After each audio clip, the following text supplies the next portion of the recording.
Welcome to my channel, Study with Niranjana.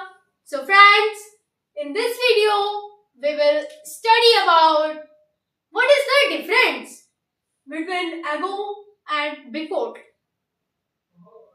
How we can use ago, before in a sentence. So firstly, we have to know that what is the means of that. तो आज के इस video में हम जानेंगे कि एगो और बिफोर में क्या अंतर है और हम कैसे यह पता लगा सकते हैं कि इस सेंटेंस में हमें एगो यूज करना है और इस सेंटेंस में हमें बिफोर यूज करना है। तो सबसे पहले हमें जानना होगा कि इन दोनों का मतलब क्या होता है। तो एगो का और बिफोर का मतलब होता है पहले, और ये किन किन टेंसेस में प्रयोग किए जाते हैं और ये किसका काम करते हैं।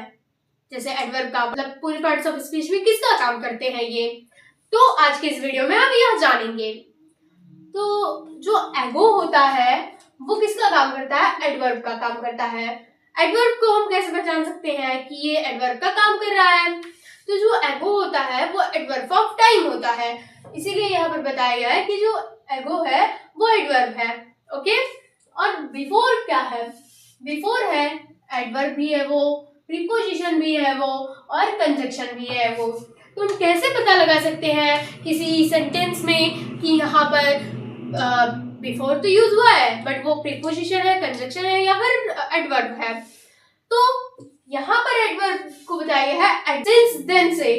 सिंस देन मतलब जो हमें नंबर दिया रहता है, जो हमें डेट वगैरह बताई रहती है, उसके पहले से वो काउंटिंग करना शुरू कर देता है। ओके, और प्रीपोजिशन को हम कैसे पहचान सकते हैं। अगर हमको प्रीपोजिशन पहचानना है तो बिफोर के बाद तुरंत एक ऑब्जेक्ट आएगा। तो इसमें क्या होता है, इसमें होता है पोजीशन और टाइम। जैसे हो गया ही साइंड बिफोर मी, यहाँ पर क्या है, उसने मुझसे पहले हस्ताक्षर किया।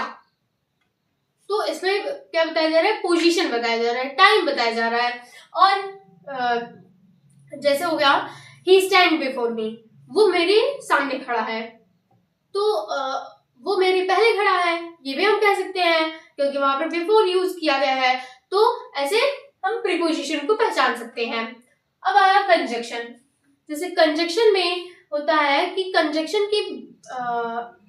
में होता है कि बिफोर के बाद कोई सेंटेंस या फिर कोई क्लॉज आए। हमने ये तो जान लिया कि एगो और बिफोर किसके लिए यूज होता है। अब हम जानते हैं ये कैसे काउंट होता है, ये कहां से होता है। ओके, तो जो एगो होता है वो जो टाइम दिया रहता है, सिंस नाउ से अभी काउंटिंग करने लगता है। और जो एगो होता है वो किसके लिए यूज होता है, केवल सिंपल पास्ट के लिए यूज होता है। और बिफोर किसके लिए यूज होता है, बिफोर में सिंपल पास्ट भी आते हैं, फ्यूचर परफेक्ट भी आते हैं और पास्ट परफेक्ट भी आते हैं। जो एगो है वो एडवर्ब के लिए काम करता है, जो बिफोर है एडवर्ब, प्रीपोजिशन और कंजक्शन तीनों के लिए काम करता है। और हमने ये भी जान लिया कि कैसे हम इसको जान सकते हैं। और जो एगो होता है वो टाइम, जो हम टाइम देते हैं उससे नाउ से काउंटिंग करता है, मतलब अभी से काउंटिंग करने लगता है। और एगो किस में यूज होता है, सिंपल पास्ट टेंस में यूज होता है, मतलब मतलब पास्ट इंडेफिनिट में यूज होता है। जैसे हो गया 3 years ago she was married। इसमें इतना ही बताया, देखिए यहाँ पर बता रहा है 3 साल फ्रॉम टुडे। तो जो 3 years है वो अभी से काउंटिंग हो रही है, पहले से काउंटिंग नहीं हो रही है। मतलब वो पहले से काउंटिंग हो रही है और अभी से हो रही है, टुडे से हो रही है। ओके, और बिफोर में क्या होता है, बिफोर में होता है जो हमने टाइम दिया है उसके देन से काउंटिंग होती है, मतलब उसके बाद से काउंटिंग होती है। और जैसे कोई हमने इवेंट दिया है उसके बाद से काउंटिंग होती है। और ये किसके लिए यूज होता है, सिंपल पास्ट के लिए, पास्ट परफेक्ट के लिए एंड एंड फ्यूचर परफेक्ट के लिए। ओके, जैसे यहाँ पर हो गया I lived with him for 10 days before 1 week।